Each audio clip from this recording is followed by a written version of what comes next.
What we were trying to do was create a different typology for a residential building.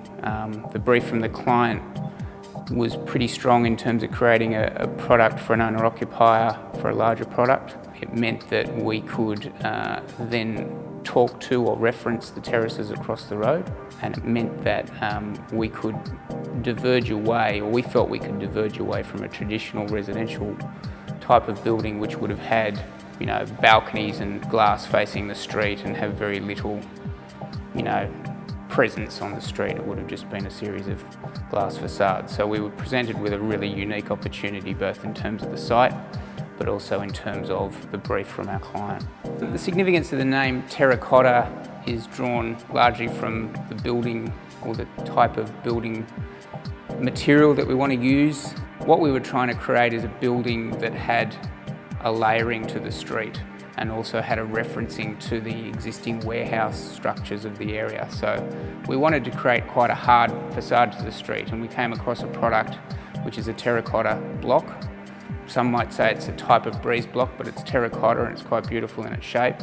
And we saw that as an opportunity to create an interstitial zone between the facade and the street and the internals, and it creates a buffer between the people on the street and the people walking past in the traffic and the internals of the building. So the building is called terracotta for that reason. It's a layering of materials of this terracotta block of concrete, of timber and of brick. So it's a really interesting combination of materials used in a really sensitive and refined way.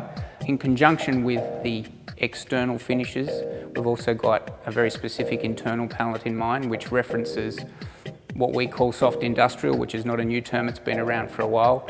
We tossed around a lot of ideas about what's an appropriate interior for this building.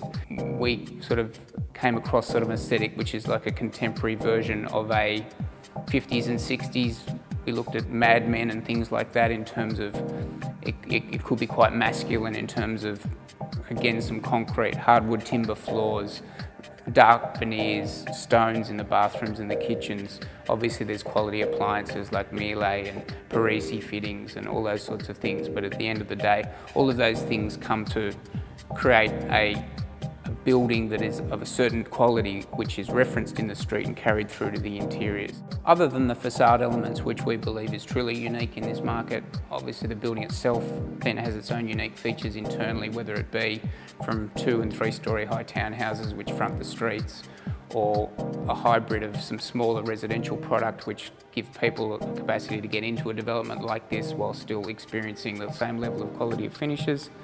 The building's also got penthouses over the top, which large penthouses with large balconies and roof terraces and things like that. It's got full basement garage parking. It's got a large central courtyard with private open space and communal open space.